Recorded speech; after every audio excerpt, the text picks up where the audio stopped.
రెండవ సమూయేలు గ్రంథం 14వ అధ్యాయం 25వ వచనం. ఇశ్రాయేలులందరిలో అబ్షాలోము అంత సౌందర్యము గలవాడు ఒకడునూ లేడు. తలలు ఉంచుకొని చిన్న ప్రార్థన చేసుకుందాం.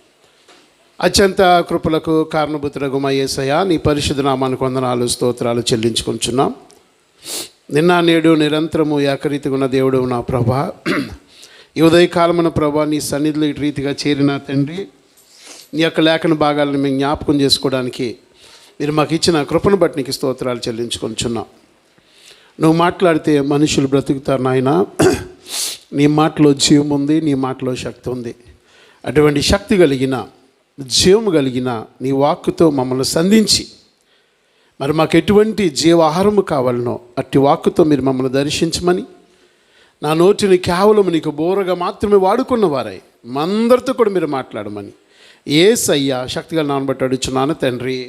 చదవబడిన వాక్యాన్ని మనం చూసుకున్నప్పుడు అబ్షాలోము గురించినటువంటి ఒక మాటను మనం చదువుకున్నాం. ఎవరి ఈ అబ్షాలోము అంటే, ఈ అబ్షాలోము ఎవరంటే దావీదు యొక్క కుమారుడు. హల్లెలూయా. దావీదు యొక్క కుమారుడు. దావీదు కుమారుల్లో కల్లా అత్యంత సౌందర్యము కలిగిన వాడు అబ్షాలోము. బాగా వినాలి, ఎవరో ఇటు అటు ఇంక తిరగటం మానేయాలి. దావీదు కుమారుల్లో అతి సుందరమైన వాడు అబ్షాలోము. అబ్షాలోము గురించి రాస్తూ అంటున్నాడు, ఇశ్రాయేలులందరిలో అతి సౌందర్యవంతుడు అబ్షాలోము. అరికాలు మొదలుకొని నడినెత్తి వరకు ఏ లోపము లేనివాడు అబ్షాలోము. Is the most beautiful handsome. అతను వంటి అందగాడు ఎక్కడ లేడు, ఇజ్రాయేల్ దేశంలోనే లేడంట. అంత సౌందర్యము కలిగిన వాడు అబ్షాలోము అని దైవలేఖనం సెలవిస్తుంది. ఈ అబ్షాలోము దావీదు ఎంతగానో ప్రేమించినటువంటి బిడ్డ. సాధారణంగా ఎవరైతే పిల్లలు బుద్ధిగా అందముగా మరి పుడతారో వారిని తల్లిదండ్రులు చాలా ఎక్కువగా ప్రేమిస్తూ ఉంటారు. అలాగే అతి సౌందర్యంగా పుట్టిన ఈ అబ్షాలోముని కూడా దావీదు ప్రాణం కంటే ఎక్కువగా ప్రేమించాడు. తన ప్రాణం అంతా అబ్షాలోము మీదే పెట్టుకున్నాడని దైవలేఖనం సెలవిస్తుంది. దావీదు ప్రాణం ఎవరి మీద పెట్టుకున్నాడంట?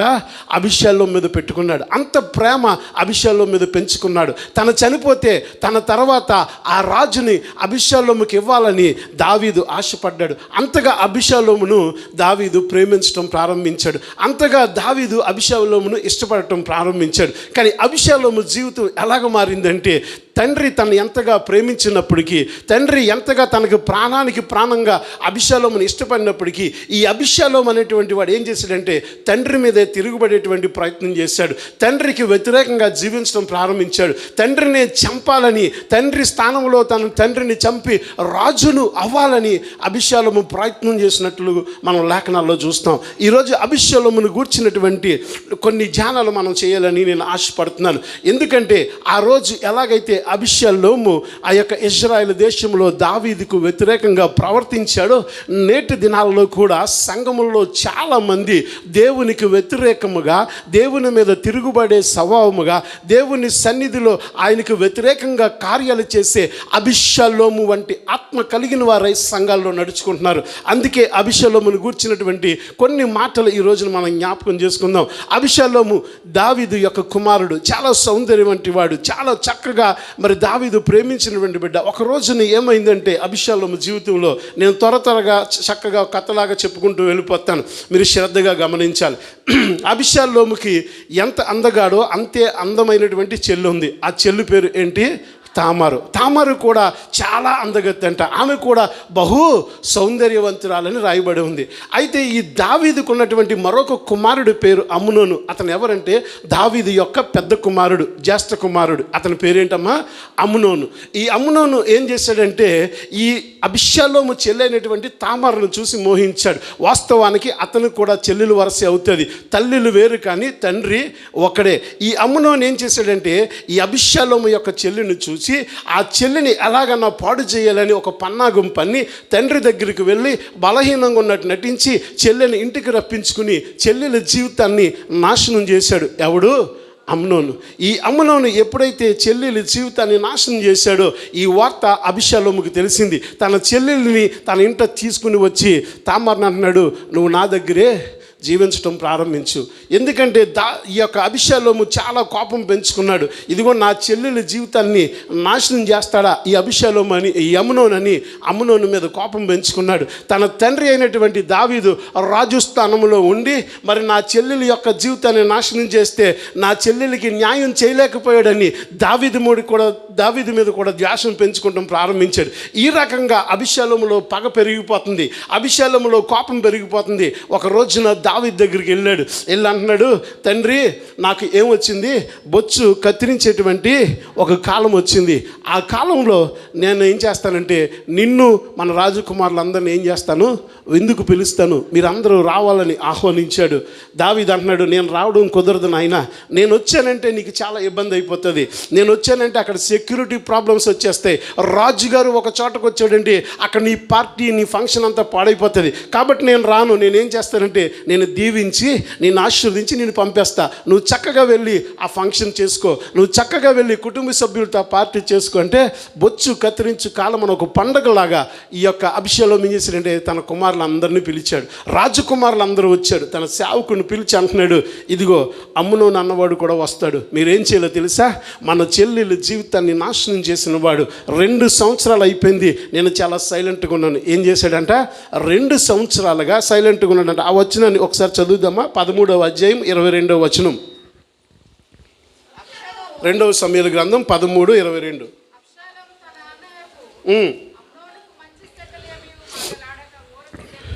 ఏం చేశాడమ్మా, మంచి చెడ్డలు ఏమీ మాట్లాడక ఊరకుండెను కానీ తన సహోదరులకు తామారును బలవంతము చేసినందుకే అతని మీద ఏముంది, పగ ఉంది. 2 సంవత్సరాలుగా మౌనంగా ఉన్నాడు, 2 సంవత్సరాలుగా ఏమీ మాట్లాడట్లేదు, కానీ లోపల ఏం పెట్టుకున్నాడు, పగ పెట్టుకుని ఒక రోజున ఈ ఫంక్షన్ అవుతున్నప్పుడు అంటున్నాడు, ఇదిగో బాగా ద్రాక్షరసం పుచ్చుకున్న తర్వాత మీరందరూ ఏం చేస్తారు, అమ్నోను మీద పడి అతను మీరు చంపండి అని ఆజ్ఞ ఇచ్చాడు. తనకి చెల్లెలకు జరిగిన దానికి చక్కగా ప్రణాళికను రచించుకుని అమ్నోను ఏం చేశారంటే బాగా తాగిన తర్వాత సేవకులను పిలిచి అతను హతం చేయమనగానే ఈ యొక్క అభిషాలోము దగ్గర ఉన్న సేవకులు వెళ్ళి అమ్నోను ఏం చేశారు, మీద పడి చంపేశారు. ఈ వార్త విన్న దావీదు చాలా బాధపడ్డాడు. అయ్యో నా జ్యేష్ఠ కుమారుడు చనిపోయాడు, కలవరం చెందాడు. అభిషాలోము అని పేరు నాకు అర్థం ఏంటో తెలుసా, అబ్బా అంటే తండ్రి, షాలోమ్ అంటే శాంతి లేక సమాధానం, తండ్రితో సమాధానం అనేటువంటి పేరును తన తండ్రి అభిషాలోము పెట్టాడు. ఏమని పెట్టాడు, తండ్రితో సమాధానం అనేటువంటి పేరు, అభిషాలోమ్ అనేటువంటి మంచి సౌందర్యమైనటువంటి పేరు. ఎంత సౌందర్యం కలవాడో అంతే సౌందర్యమైనటువంటి పేరును అభిషాలోముకు పెట్టాడు. కానీ అభిషాలోము తన తండ్రికి సమాధానం లేకుండా చేశాడు, తన తండ్రికి శాంతి లేకుండా చేశాడు, తన తండ్రికి మనశ్శాంతి లేకుండా చేశాడు. ఏ పేరైతే తను పెట్టుకున్నాడో ఆ పేరుకి వ్యతిరేకమైన జీవితాన్ని జీవించడం అభిషాలోము ప్రారంభించాడు. ఈ రోజున సంఘాల్లో ఈ అభిషాలోము ఆత్మ తిరుగుతుంది. ఈ రోజున సంఘాల్లో చాలామందిలో అభిషాలోము ఆత్మ కనపడుతుంది. ఏంటో తెలుసా, మనం పెట్టుకున్న పేరు వేరు, మనం జీవించుచున్న జీవితం వేరు. మనం పెట్టుకున్న పేరు వేరు, మనం జీవించే జీవితం వేరు. ఈ రోజున దేవుడు మాట్లాడుతున్నాడు, నువ్వు క్రైస్తవుడుగా పిలువబడుతున్నావు, నీలో క్రీస్తు కనపడుతున్నాడా? నువ్వు విశ్వాసురాలుగా పిలువబడుతున్నావు, నీలో విశ్వాసం కనపడుతుందా? పేరుకు తగిన జీవితం మనం జీవించలేకపోతే అభిషాలోము లాంటి ఆత్మ కలిగిన వారమని దైవలేఖనం సెలవిస్తుంది. ఈ రోజున అబ్బా షాలోమ్ అని పేరును ధరించాడు, కానీ తండ్రికి సమాధానం లేకుండా చేశాడు, తండ్రికి శాంతి లేకుండా చేశాడు అభిషాలోమ్. ఈ రోజున దేవుడు మనతో మాట్లాడుతున్నాడు. ఈ రోజున పేరుకు తగ్గ జీవితం మనం జీవించాలి.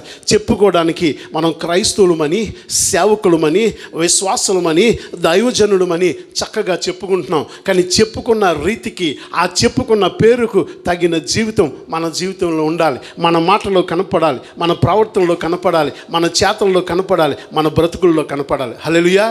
ఈ రోజున దేవుని సంఘములో ఉన్నటువంటి దైవ బిడ్డలారా, దేవుడు మాట్లాడుతున్నాడు, పేరుకు తగ్గ జీవితాన్ని జీవించలేకపోతే నీలోనికి ఏం ప్రవేశించో తెలుసా, అభిషాలోము ఆత్మ నిన్ను వెంటాడుతుందని దైవలేఖనం సెలవిస్తుంది. అభిషాలోము చేస్తున్నటువంటి పనేంటో తెలుసా, 2 సంవత్సరాలు మౌనంగా ఉన్నాడు, 2 సంవత్సరాలు ఏమీ మాట్లాడలేదు, చాలా చాలా మౌనంగా ఉన్నాడు. మంచి చెడ్డలో ఏమి మాట్లాడక 2 సంవత్సరములు మౌనంగా ఉన్నాడు. కానీ తన హృదయంలో ఏం పెరిగిపోతుంది? పగ పెరిగిపోతుంది. ఈ రోజున సంఘాల్లో చాలామంది మౌనంగా ఉంటారు, సైలెంట్గా ఉంటూ ఉంటారు. మనం వాళ్ళని చూసి ఏమనుకుంటామంటే, ఎంత మంచోడో ఈ అబ్బాయి, ఎంత మంచిదో ఈ విశ్వాసురాలు, ఎంత మౌనంగా ఉందండి, ఆవిడికి గతంలో ఇలా జరిగింది, ఆవిడ ఈ మాట ఉంది, వాళ్ళిద్దరి మధ్యన ఇలాంటిది జరిగింది, అయినా సరే ఈ సహోదరి చాలా సైలెంట్గా ఉంటుంది, చాలా మౌనంగా ఉంటుంది అని మనం అనుకుంటూ ఉంటాం. కానీ మౌనంగా ఉండటం చాలా మంచిది. కానీ మౌనముగా ఉంటూనే అవతల వ్యక్తి గురించి నీ గుండెల్లో పగ పెంచుకుంటాం అభిషేకము యొక్క ఆత్మ. ఈరోజు నువ్వు మౌనంగా ఉన్నావు, మంచిగానే మాట్లాడుతున్నావు, ప్రైజ్ లార్డ్ సిస్టర్ అని పలకరిస్తూ చక్కగా మంచి చెడ్డలు మాత్రమే మాట్లాడుతూ చాలా మంచి దానిలాగా నువ్వు నటిస్తూ, ఒకవేళ నీ తోటి సహోదరుడి మీద కానీ నీ తోటి సహోదరుడి మీద కానీ నువ్వు గుండెల్లో పగ పెంచుకుంటే నీలో ఉన్న ఆత్మ ఏంటో తెలుసా? అభిషేకం ఆత్మ. హల్లెలూయా. అర్థమవుతున్నాయి నా మాటలు? ఈ రోజున మన జీవితంలో నీతోటి సహోదరుడి మీద కానీ నీతోటి సహోదరి మీద కానీ తెలియకుండా నీలో ఒక పగ పెరిగిపోతూ ఉంటుంది. ఇదిగో నాకంటే ఆవిడ ఆత్మీయంగా ఎదరికెళ్ళిపోతుంది, నాకంటే ఆవిడ అది ఆర్థికంగా ముందుకెళ్ళిపోతుంది. ఏదో ఒక పగ, ఏదో ఒక ద్వేషము, ఏదో ఒకటి నీ గుండెల్లో పెంచుకుంటూ పైకి మాత్రం మౌనంగా నటిస్తూ, ఎంతో ప్రేమగా ఫోన్ చేసి పలకరిస్తూ, గుడ్ మార్నింగ్ మెసేజ్ పెట్టుకుంటూ, ఒకే కంచంలో తింటూ, ఒకే చేట కలిసి బ్రతుకుతూ కూడా గుండెల్లో పగ పెంచుకుంటున్నావు అంటే నీలో ఏం ప్రవహిస్తుందో తెలుసా? అభిషేకం యొక్క ఆత్మ ప్రవహిస్తుంది. హల్లెలూయా. ఈరోజున దేవుడు మాట్లాడుతున్నాడు. అభిషేకం యొక్క ఆత్మ ఒకవేళ మనలో ఉందేమో. క్రైస్తవుడిగా నీతోటి వారిని ప్రేమించవలసినటువంటి నీవు, క్రైస్తవుడిగా యథార్థముగా ఉండవలసినటువంటి నీ ప్రేమ లోపల పగగా మారుతుందేమో. దేవుడు మాట్లాడుతున్నాడు, ఒకవేళ నీ గుండెల్లో ఎవరి మీదన్నా ఈ రోజున పగ పెంచుకుంటే, ఇది ఈ రోజున చంపివేయకపోతే అది ఒక రోజున నిన్ను చంపివేస్తుందని దేవుడు నీతో మాట్లాడుతున్నాడు. హల్లెలూయా. తాను హింసించుచున్న వారిని సైతము యేసుక్రీస్తు శిలువ మానుపై మోస్తూ భరించుచు దెబ్బలు తింటూ అవమానం భరిస్తూ సొగసైనను స్వరూపమైన లేనివాడిగా మారుతూ చివరి ఆఖరి రక్తపు బొట్టు వరకు శిలువలో చిందిస్తూ వారిని చూసి ఏమన్నాడో తెలుసా? తండ్రి, వీరేమి చేయుచున్నారో వీరు ఎరుగురు గనక వీరిని క్షమించుడు. ఇది కదా క్రైస్తవ ప్రేమ. ఇందుకు కదా నువ్వు క్రైస్తవుడు అని పేరు పెట్టుకుంది. నీ శత్రువులను ప్రేమించడానికి, నేను హింసించుచున్న వారిని క్షమించడానికి, నీకు ద్రోహం చేసిన వారిని మన్నించడానికి కదా నువ్వు క్రీస్తును ధరించుకుంది, క్రీస్తుని యొక్క రక్షకుడిగా అంగీకరించింది, క్రైస్తవులుగా పిలువబడుతుంది. ఏమైంది ఆ క్రీస్తు ప్రేమ? సమయం కోసం ఎదురు చూస్తున్నాడు అభిషేకము. ఎప్పుడు వస్తుందా నాకు ఛాన్సు, ఎప్పుడు వస్తుందా నాకు తరుణం? ఆ తరుణం రాగానే ఈ 2 సంవత్సరాలు నాలో దాగి ఉన్న పగను ద్వేషముగా మార్చి అంతను అతము చెయ్యాలి అనేటువంటి పన్నాగంతో అభిషేకం హృదయం నిండిపోయింది. ఈ రోజున చాలామంది గుండెల నిండా ఇలాంటి పగ పెట్టుకుని ఉంటున్నారు. ఎప్పుడు నాకు అవకాశం వస్తుందా, ఎప్పుడు నాకు ఛాన్స్ వస్తుందా, ఎప్పుడు నాకు ఆవిడ దొరుకుతుందా, ఎప్పుడు నాకు ఈడు దొరుకుతుందా, ఈయనేం చేయాలో తెలుసా, ఖతం చేయాలి అనేటువంటి దేశంతో నిండిపోయిన హృదయాలు క్రైస్తవులు కలిగి ఉండటం చాలా బాధాకరం.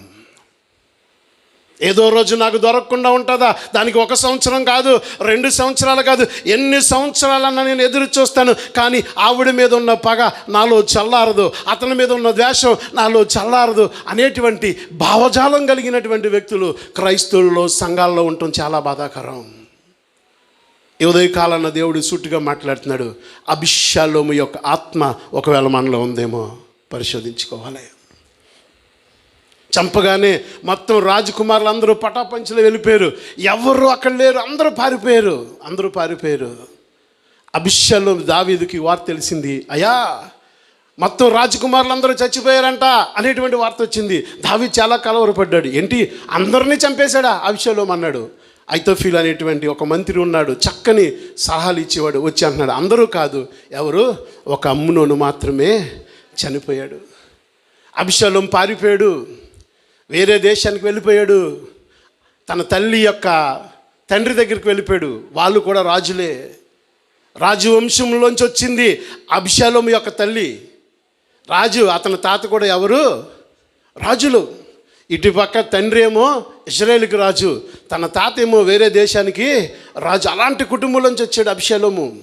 అక్కడికి వెళ్ళిపోయి చాలా రోజులు అక్కడ ఉండిపోయాడు.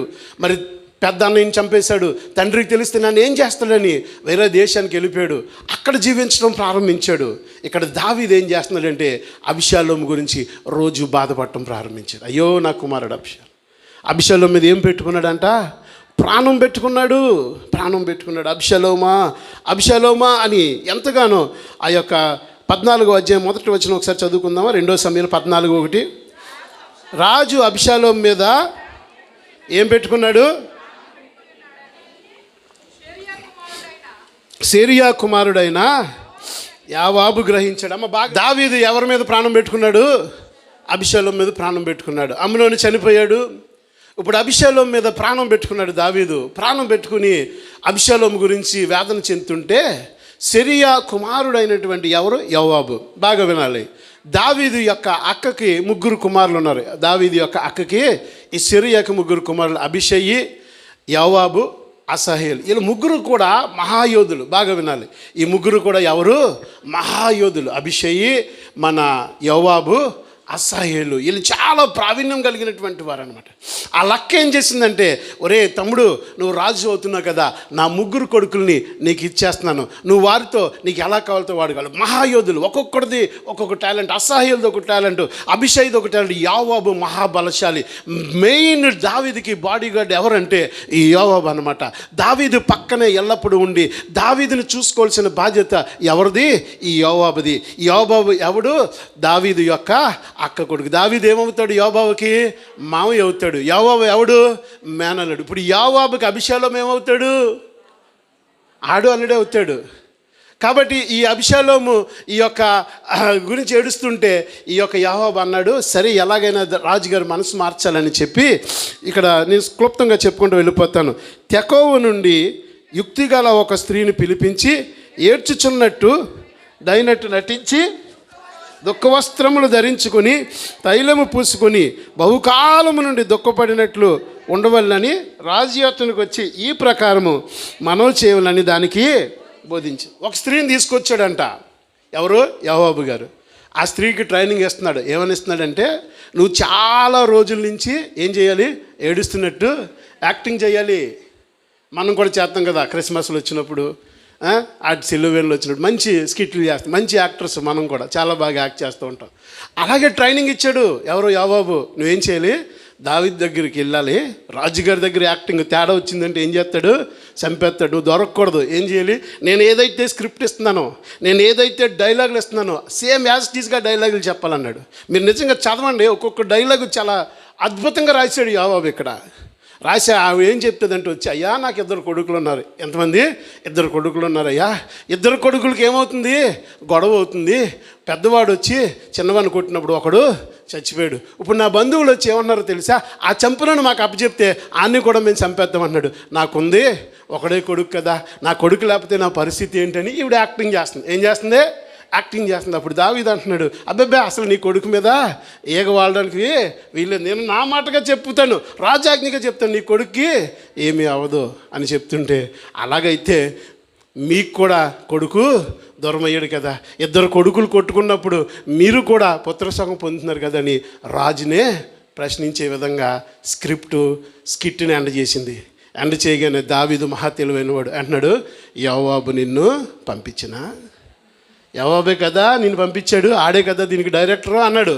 అవునయ్యా అందే. అనగానే అప్పుడు దావీదు యోవాబుని పిలిచాడు, రే వెళ్ళి అబిషాలోముని రమ్మను. ఏం చేస్తావు?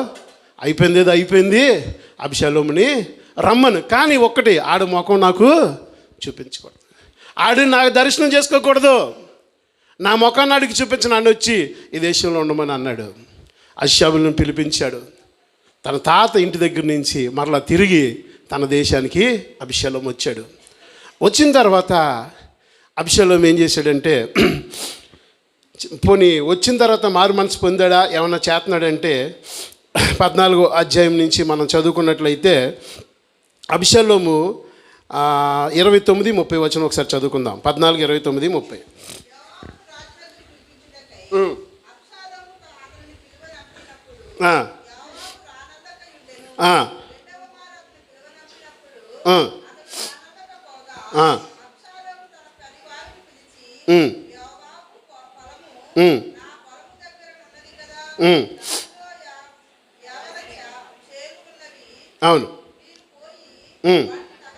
చూసారా అభిషాలోముకి ఎలాంటి స్పిరిట్ అంటే ఇది.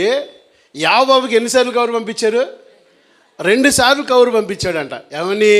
ఒరే ఏమవుతాడు మామే కదా, ఒకసారి నువ్వు రా, నీతో మాట్లాడే పని ఉంది, నాకు రాజదర్శనం కావాలి అని కౌరు పంపిస్తే యాకోబు ఎన్నిసార్లు కౌరు పంపిస్తే రాలేదు? 2 సార్లు కౌరు పంపిస్తే రాలేకపోతే అభిషాలో ఏం చేశాడో తెలుసా? వాళ్ళ పనివారిని పిలిచి మొత్తం యాకోబు యొక్క పొలాలన్నీ తగలెట్టిచ్చేసాడంట. ఏం చేశాడు? క్యారెక్టర్ చూడండి, అభిషాలోం క్యారెక్టర్ ఎలాంటిదో. వాడి యొక్క అహం ఎంత ఉందంటే, నేను పిలిస్తే నువ్వు రావా. అడెవడు? దావీదుకు రైట్ హ్యాండు. దావీదు చేతిలో రైట్ హ్యాండ్ యాకోబు, మహాబలశాలుడు. అలాంటోడికి అభిషేకం అంటున్నాడు, ఇక నేను కౌరు పంపించాను 2 సార్లు, నువ్వు రాలేదు, ఇది ఎలా రావడం నేను చూస్తాను, ముందెళ్ళాడు, పొలాలన్నీ మీరు తగలెట్టిన అనుకుని పరుగున వచ్చేసాడు యాకోబు. ఎందుకురా బాబు నా పొలాలు నువ్వు ద ఈగో ఆఫ్ అభిషేకం. అభిషేకం యొక్క అహం మనకి ఇక్కడ కనపడుతుంది. నేను పిలిస్తే నువ్వు రావా, నేను కౌరు పంపిస్తే నువ్వు రావా. ఏం చేశాడు? పొలాలు తగలబెట్టించేశాడు. ఈ రోజున అభిషేకం లాంటి అహం, అభిషేకం లాంటి గర్వం క్రైస్తవులకు ఉండకూడదు. ఏముండకూడదు? అభిషేకం లాంటి అహం, అభిషేకం లాంటి గర్వం క్రైస్తవులకి ఉండకూడదు. నేను పిలిస్తే నువ్వు రావా. దానికి ఎంతగా అతను రియాక్ట్ అయిపోయాడంటే అభిషేకం యొక్క ఈగో మనకు కనపడుతుంది. ఈ రోజున క్రైస్తవుల్లో కూడా చాలా బాధాకరం ఈగో కనపడుతుంది. శాంతిమూర్తులుగా పిలవబడవలసినటువంటి క్రైస్తవులు, సమాధానానికి కర్తలుగా పిలవబడవలసినటువంటి క్రైస్తవులు, దేవుని క్రీస్తు విశ్వాసులుగా పిలవబడవలసిన క్రైస్తవుల్లో ఈ రోజున ఈగోలు వచ్చేసినాయి. ఏమొచ్చేసినాయి? నేను పిలిస్తే ఆవిడ రాదా, నేను ఫోన్ చేస్తే ఆవిడ ఎత్తదా, నేను మాట్లాడితే ఆవిడ మాట్లాడదా, నేను పలకరిస్తే పక్క నుంచి వెళ్ళిపోతుందా, నా పక్క నుంచి తల తిప్పేసుకుంటుందా. ఈగో ఈగో ఈగో పెరిగిపోతుంది, అహం పెరిగిపోతుంది. దైవలేఖనం ఏమంటుందో తెలుసా? నాశనమునకు ముందు గర్వము నడుస్తుంది. ఈరోజు నువ్వు గర్విస్తున్నావంటే, నువ్వు అహంకారిగా మారిపోతున్నావంటే, నేను అనేటువంటి స్వభావం నీలో పరిపిస్తుందంటే, నేను అభిషేకముని, నేను దావీదు యొక్క కుమారుణ్ణి, నేను ఇశ్రాయేలులో సౌందర్యవంతువాన్ని, నేను పిలిస్తే నువ్వు రావా అనేటువంటి గర్వం కనుక మన మాటల్లో కానీ, మన జీవితాల్లో కానీ, మన ఆలోచనలో కానీ వచ్చిందంటే మన జీవితం నాశనం వైపు వెళ్ళిపోతుందని గమనించుకోవాలి. హల్లెలూయా. ద స్పిరిట్ ఆఫ్ అభిషేకం. అభిషేకం యొక్క ఆత్మ ఏం చేస్తుంది? ఒకటి, పెట్టుకున్న పేరుకు తగిన జీవితాన్ని జీవించట్లేదు. రెండవదిగా మౌనంగా ఉంటున్నాడు, కానీ తన హృదయంలో ఏం పెంచుకుంటున్నాడు? పగను పెంచుకుంటున్నాడు. మూడవదిగా అభిషేకం ఆత్మ ఏం కలిగి ఉందో తెలుసా? అహంకారపు ఆత్మ కలిగి ఉంది. హల్లెలూయా. ఈ రోజున చాలామంది అహంకారంతో జీవిస్తున్నారు. ఈ రోజున చాలామంది అహంకారంతో సంఘాల్లో జీవిస్తున్నారు. నేనే ఈ సంఘంలో ఉండాలి, నేను చెప్పిందే ఈ సంఘంలో జరగాలి, నేను చెప్పిందే ఈ సంఘ దైవజనులు వినాలి, నేను చెప్పిందే స్త్రీలు వినాలి, నేను చెప్పిందే యవనస్తులు వినాలి. ఇలాంటి అహం మనలోనికి ప్రవేశించేస్తుంది. ఎప్పుడైతే అహం మనలోనికి ప్రవేశిస్తుందో మనం పడిపోతున్నాం అనేటువంటి సత్యాన్ని మనం జ్ఞాపకం చేసుకోవాలి. ఏమి నేర్పిస్తున్నాడు అభిషేకం అంటే? ఏమొచ్చింది అభిషేకంకి? అహం ఇక్కడ మనకు కనపడుతుంది. 2వ సమూయేలు 15వ అధ్యాయం, 2వ సమూయేలు గ్రంథం 15వ అధ్యాయం మొదటి నుంచి మనం చదువుకుందాం.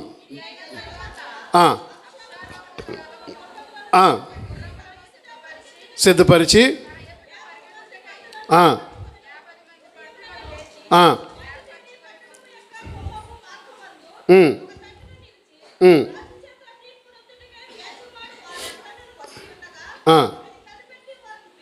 పిలిచి, నీవే ఊరి వాడి వగువని నీ దాసుడైన ఇజ్రాయేలు గోత్రంలో ఫలాదానికి చేరిన వాడిని అని చెప్పగా, అభిషేకము నీ వాయిద్యమును సరిగాను న్యాయంగాను ఉన్నది, కానీ దానిని విచారించుటకై నియమించబడిన వాడును రాజుని యొద్ద ఒకడును లేడని చెప్పి, నేను ఈ దేశమునకు న్యాయాధిపతి అయి ఉండుట ఎంత మేలు. అప్పుడు వాయిద్యమాడు వారు నా యొద్ద ఒత్తురు, నేను వారికి న్యాయము తీర్చుదని చెప్పుచు వచ్చును. మరియు తనకు నమస్కారము చేయుటకై ఎవడైనను తన దావునకు వచ్చినప్పుడు అతడు తన చెయ్యి చాపి అతను పట్టుకొని ముద్దు పెట్టుకొనుచు వచ్చును. తీర్పు నొందుటకై రాజునద్దకు వచ్చిన ఇశ్రాయేలందరికీ అభిషేకం ఈ ప్రకారము చేసి ఇశ్రాయేలందరినీ తన తట్టున తిరుపు. 4 సంవత్సరాల తండ్రికి దూరంగా వెళ్ళిపోయాడు, తిరిగి తన దేశానికి వచ్చాడు. వచ్చిన తర్వాత అభిషేకం చేస్తున్నటువంటి మొదటి పని ఏంటో తెలుసా? ఒక 50 మందిని తన ముందు పరిగెట్టడానికి పెట్టుకున్నాడు. ఎంతమందిని పెట్టుకున్నాడు?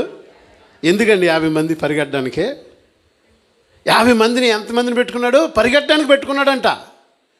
ఒక్కసారి అభిషేకం నడుస్తుంటే ఎంతమంది పరిగెట్టాలి అభిషేకం ముందు? 50 మంది. ఒక రథాన్ని ఏర్పాటు చేసుకున్నాడు. దేశపు యొక్క గుమ్మల దగ్గర కుర్చీ వేసుకుని కూర్చున్నాడు. ఎవరైతే వేరే దేశం నుంచి ఈ దేశానికి వస్తూ అదే ఆ దేశ ప్రజలు న్యాయం కోసం ఇదిగో వస్తుంటే వాళ్ళ దగ్గరికి వెళ్ళి అంటున్నాడు, ఈ దేశంలో న్యాయం తీర్చేవాడు లేడయ్యా, ఈ దేశంలో న్యాయం చెప్పేవాడు లేడు, నాలంటోడు కనుక న్యాయాధిపతి అయితే ఎంత బాగుండునో అని వాళ్ళకి నేర్పించడం ప్రారంభించాడు. మరియు ఏం చేస్తున్నాడో తెలుసా? వారి చెయ్యి చాపంట అతని చెయ్యి పట్టుకుని వారిని ఏం చేస్తున్నాడు? ముద్దు పెట్టుకుంటున్నాడు. ప్రజలను తన వైపు ఆకర్షించటం ప్రారంభించాడు అభిషేకం. హల్లెలూయా. మొట్టమొదటిగా వారి యొక్క అట్రాక్షన్ చేయడానికి, వారి చూపును ఆకర్షించడానికి 50 మందిని ముందుగా పరిగెట్టడానికి పెట్టుకున్నాడు. పెట్టుకున్న తర్వాత అక్కడ వెళ్ళి తన పాగా వేశాడు. వేసి వచ్చే వారితో చాలా ప్రేమగా మాట్లాడుతున్నాడు. మాటలు యందు బహు నేర్పరగలిగే ఏమంటున్నాడో తెలుసా? ఈ సంఘంలో ఎవరు సరైన వాళ్ళు లేరండి, ఈ సంఘంలో సరిగ్గా వాక్యం చెప్పేవారు లేరు, నాకు కానీ అవకాశం ఇస్తే నేను చాలా బాగా చెప్తాను, నన్ను కానీ కాపురం చేస్తే నేను వీళ్ళకంటే బాగా నడిపేస్తాను, నాకు కనుక ఉమెన్స్ లీడర్ ఇస్తే ఇప్పుడున్న వాళ్ళకంటే బాగా చేస్తాను, నాకు కానీ యూత్ లీడర్ ఇస్తే ఇప్పుడు కంటే బాగా, ఇలా మాటలు నేర్పరగా మాట్లాడుతున్నాడు. ఏమన్నాడు? ఈ దేశంలో న్యాయం తీర్చేవారు లేరు, ఒకవేళ నన్ను కానీ చేస్తే బహుమేలుగా ఉంటుందని ప్రజలకు నూరిపోవటం ప్రారంభించాడు. అభిషాలోము లాంటి అందగాడు, ఇజ్రాయేలు దేశంలోనే అంతటి సౌందర్యం లేనివాడు ఏం చేస్తున్నాడు తెలుసా? తన చేయి చాపి వారిని పట్టుకుని కౌగులించుకుని ముద్దు పెట్టుకుంటుంటే వారు ఏమన్నా ఉంటారండి? వాళ్ళు సంతోషిస్తున్నారు. ఎవరో దావీదు గారి కుమారుడు అండి, రాజుగారి కొడుకు, ఇజ్రాయెల్లోనే అందగాడు ఏం చేస్తున్నాడు తెలుసా? మా చేయి పట్టుకుని మమ్మల్ని ముద్దు పెట్టుకుంటున్నాడు, మమ్మల్ని ప్రేమగా పలకరిస్తున్నాడు, మమ్మల్ని రాగానే రిసీవ్ చేసుకుంటున్నాడు. చూసారా అభిషేకము ఆత్మ ఎలా పనిచేస్తుందో సంఘాల్లో? అభిషేకము ఆత్మ కలిగిన వారు సంఘాల్లో నేడు దినాల్లో చాలామంది ఉన్నారు. ఈ అభిషేకము లాంటి ఆత్మ కలిగిన వారు సంఘాల్లో చాలామంది ఉన్నారు. ప్రజలను తమ వైపు మాత్రమే తిప్పుకోవాలని, ప్రజలను వారి వైపు మాత్రమే ఆకర్షించుకోవాలని సంఘములో ఉన్న వారి మీద చెడు పలుకుతూ, అక్కడ ఉన్న వారి వల్ల న్యాయము జరగదు, అక్కడ మంచి లేదు, నా వెంట వస్తే నేను మీకు మంచి చేయగలుగుతాను, నాతో మీరు వస్తే నేను మీకు మేలు చేయగలుగుతాను, నాతో ఉంటే మీకు ఇలా జరుగుతుంది, నేనే కనుక అయితే ఇలా ఉంటుందని మాటలలో నేర్పరితనమే కాదు, అందముతో ఆకర్షించుకునేటువంటి అభిషేకం ఆత్మ కలిగిన వారి సంఘాల్లో ఉన్నారు. హల్లెలూయా. అభిషేకం ఏం చేస్తున్నాడు? తన అందాన్ని పణంగా పెట్టాడు. ఇజ్రాయిల్లోనే అతను వంటి సౌందర్యవంతుడు వాళ్ళాడు. అలాంటి సౌందర్యం కలిగిన అభిషేకం ఇప్పుడు ఏం చేస్తున్నాడు తెలుసా? ప్రజల దగ్గరికి వెళ్ళి షేక్ హ్యాండ్లు ఇస్తున్నాడు, కౌగులించుకుని ముద్దులు పెట్టుకుంటున్నాడు. వెంటనే వారు ఏమనుకుంటారు? అభిషేకం వంటి వాడు జనులందరినీ ఆకర్షణ. The spirit of attracting the people, మనుషులను ఆకర్షించే ఆత్మ అభిషేకం ఆత్మ. నేటి దినాల్లో అనేక మంది సేవకుల్లో, అనేక మంది విశ్వాసుల్లో, అనేక మంది క్రైస్తవుల్లో కలిగిన ఆత్మ ఏంటో తెలుసా? మనుషులను మాత్రమే ఆకర్షించాలనే ప్రయత్నం జరుగుతుంది, దేవుని మహింపరచాలనే ప్రయత్నం జరగట్లేదు. హల్లెలూయా. ఎప్పుడైతే నువ్వు మనుషులను ఆకర్షించాలని ప్రయత్నం చేస్తున్నావో, నీ మాటల ద్వారా, నీ చేతల ద్వారా, నీ అందము ద్వారా మనుషులను ఆకర్షించాలని ప్రయత్నం చేస్తున్నావేమో, దేవుడు అంటున్నాడు ఇది ఎవరి ఆత్మ? చెప్పాలి, ఎవరి ఆత్మ? అభిషేకం ఆత్మ. చూపు, ప్రజల చూపు తన వైపును తిప్పుకోవడానికి ఎంతమందిని పెట్టుకున్నాడు? 50 మంది పరిగెడుతుంటే ఎలా ఉంటుంది? ఎవడెత్తనం 50 మంది పరిగెడుతున్నారు. ఇదే కదా నేటి దినాల్లో అనేక మంది క్రైస్తవ సేవకుల్లో మనం చూస్తున్నాం. అంగులు, ఆర్భటాలు, కట్అవుట్లు, పోస్టర్లు. ఈ సేవకుడికి ఉన్నంత పబ్లిసిటీ, సేవకులకు ఉన్నంత ఆర్భటం ఎవరికి లేదు. ఎందుకు? అట్రాక్ట్ చేయాలి. పెద్ద పెద్ద క్రూసైడ్స్ పెడతారు, విఐపి టికెట్లు పెడతారు, ఏవేవో పెడతారు ఆకర్షించడానికి ప్రజల్ని. ఆకర్షణ. ఇదిగో మా సంఘానికి రండి, ఇక్కడ మీ సంఘం కంటే చాలా బాగుంటుంది, మా మందిరానికి రండి, అక్కడికంటే ఇక్కడ చాలా బాగుంటుంది. ఆకర్షిస్తున్నారు. ఈ రోజున చాలామంది వేరే సంఘాలకి రమ్మని ఒక సంఘంలో ఉన్న వారిని ఆకర్షిస్తున్నారు. ఇది ఎవరి ఆత్మ? అభిషేకం అక్కడికి వెళ్తే మీకు ఏముండదండి, అక్కడికి వెళ్తే మీకు ఏమి ఇవ్వరండి. మా దగ్గరికి వస్తే మేము మీకు చాలా ఆధిక్యతలు ఇస్తాం, మీకు చాలా పదవులు ఇస్తాం, మీకు బైబిల్ రీడింగ్లు ఇస్తాం, మీకు స్పెషల్ సాంగులు ఇస్తాం, 7 మాటల్లో ఒక మాట కూడా ఇస్తాం, మా దగ్గరికి వచ్చేయండి అని ఆకర్షిస్తూ ప్రజలను తప్పుదోవ పట్టిస్తున్న అభిషేకం ఆత్మలు సంఘాల్లో తిరుగుతున్నాయి నేటి దినాల్లో. హల్లెలూయా, హల్లెలూయా. ఏమాత్మ ఇది? అభిషేకం ఆత్మ. చాలా బాగుంటాయి వారి మాటలు. పొద్దున్నే ఫోన్ వచ్చేస్తుంది, వాయిస్ మెసేజ్లు వచ్చేస్తే చక్కగా మాట్లాడతారు నీతో. ఈ సంఘంలో ఎవరు చూపించలేనంత ప్రేమ వారు నీతో చూపెడతారు. ఇంకా ఏమో మాట్లాడతారు, నిన్ను అవసరమైతే నిన్ను పట్టుకుని నీ చెయ్యి వదలకుండా నిన్ను కౌగులించుకుని నిన్ను ముద్దు పెట్టుకుని వారి వైపు మాత్రమే ఆకర్షిస్తారు, దేవుని వైపు కాదు. ఆమేన్. అంత్యకాలంలో ఏ ఆత్మ వచ్చింది ఈ సంఘంలోకి? ఏం చేస్తుంది ఈ అభిషేకం ఆత్మ? ప్రజలను తన వైపు ఆకర్షిస్తుంది. హల్లెలూయా. ఎంత బాగా అంటున్నాడు, ఈ దేశంలో నీ బాధ చెప్పుకోవడానికి, నీ యొక్క వేదన చెప్పుకోవడానికి అక్కడ ఎవరు లేరయ్యా. నాలాంటి వాడు ఒక న్యాయాధిపతి ఉంటే ఎంత మేలు. మలాంటోళ్ళని పాస్టర్ చేస్తే ఎంత బాను, మలాంటోళ్ళని సంఘపెద్ద చేస్తే ఎంత బాను, మలాంటోళ్ళని లీడర్లు చేస్తే ఎంత బాను. ఇదే కదా అభిషేకం ఆత్మ మాట్లాడుతుంది. Attracting people. తర్వాత త్వరగా ముందుకు వెళ్దాం. అలాగా ఏం చేశాడు, అక్కడ దారంట పోయి వచ్చే వాళ్ళందరినీ అభిషేకం ఏం చేశాడు, అట్రాక్ట్ చేయడం ప్రారంభించాడు. 15వ అధ్యాయం 7-8 వచనాలు చదువుకుందాం. అమ్మా, ఎన్ని సంవత్సరాలు? ఇలాగ 4 సంవత్సరాలు జనాలందరినీ తన వైపు ఆకర్షించుకోవడం ప్రారంభించాడు. 4 సంవత్సరాలు జరిగిన మీదట అభిషేకము ఎవరి దగ్గరికి వచ్చాడు? రాజుగారి దగ్గరికి వచ్చాడు. ఎలా వచ్చాడు?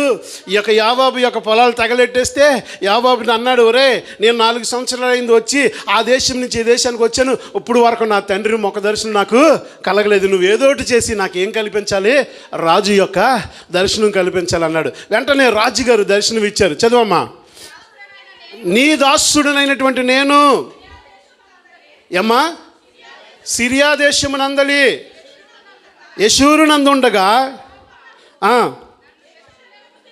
యెరూషలేమునకు నేను తిరిగి వచ్చినప్పుడు నేను ఆయనను సేవించదని మొక్కుకొంటిని కనుక నేను హెబ్రోనుకి పోయి యెహోవాకు నేను మొక్కుకొనిన మొక్కుబళ్ళు తీర్చుకున్నట్టుకై నాకు సెలవిమ్మని మనవి చేయగా. ఇప్పుడు రాజుగారి దగ్గరికి వచ్చాడు, తండ్రి దగ్గరికి వచ్చాడు. ఎవరు? అభిషేకం. ఏమంటున్నాడు తెలుసా? ఇదిగో నేను అమ్మునోని చంపేసి పారిపోయి సిరియా వెళ్ళిపోయాను కదా, మా తాత ఇంటి దగ్గర ఉండిపోయాను కదా, అక్కడ నేను ఏమని మొక్కుకున్నాను తెలుసా? ఇదిగో ఒకవేళ క్షేమకరంగా నేను మరలా యెరూషలేముకి వస్తే, క్షేమకరంగా మరలా నేను నా తండ్రి ఇంటికి చేరిస్తే నేను నా దేవునికి మొక్కుకుంటాను అన్నాను. కాబట్టి నేను ఏం చేస్తాను నాన్న, ఒక్కసారి నువ్వు సెలవిస్తే నేనేం చేస్తాను, హెబ్రోనుకు వెళ్ళి నేను ఏం చేస్తాను, మొక్కుకుంటాను అన్నాడు. తండ్రి అన్నాడు, అంతేంటి భాగ్యంరా బాబు, నువ్వు దేవునికి మొక్కుకున్నావంటే చెల్లించాలి కదా, వెళ్ళమని పంపించాడు. ఏం చేశాడు? చదవండి కింద. రాజు సమ్ముఖమున పొమ్మని సెలవు ఇచ్చాను గనుక అతడు హెబ్రోను పోయెను. అభిషేకము మీరు బాకానాదం వినినప్పుడు అభిషేకము హెబ్రోనులో ఏలుచున్నాడని కేకలు వేయడని చెప్పుటకు ఇశ్రాయేలుల గోత్రములు అన్నిటి నుండి వేగులు వారిని పంపెను. ఇందులో కూడా మళ్ళా కుట్ర. ఏమని చెప్పాడు?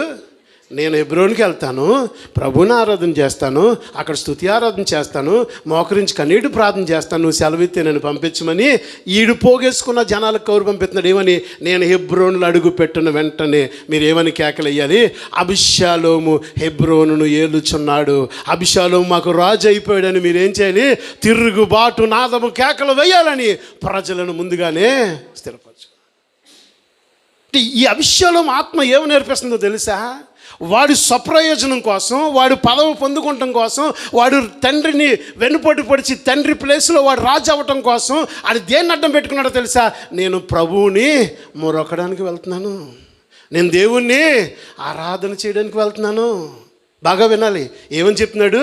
నేను ప్రభువుని మొక్కుకున్నానయ్యా, ఆ మొక్కుబడి తీర్చుకోవడానికి మీరు సెలవిస్తే నేను వెళ్తాను అని అక్కడికి వెళ్ళి ఏం చేశాడు?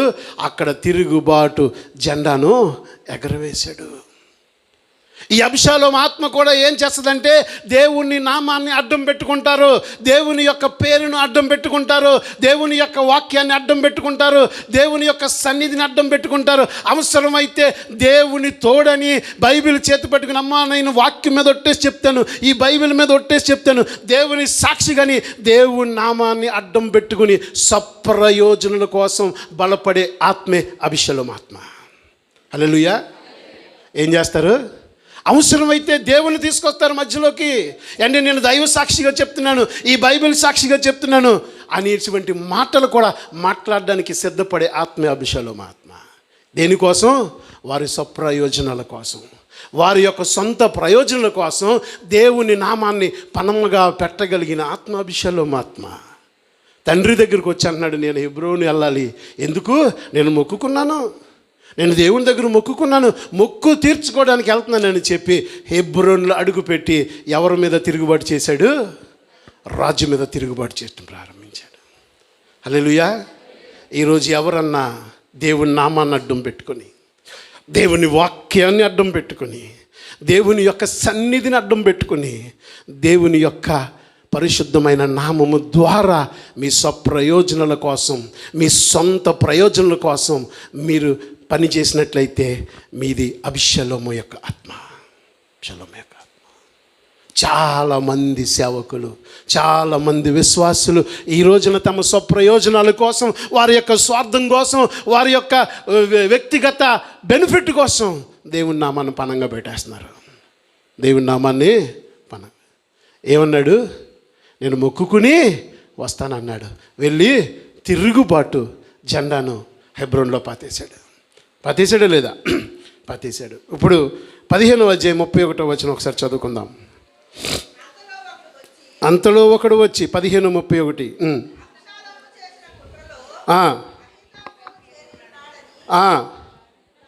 దావీదు నాకు తెలియజేయగా, దావీదు యెహోవా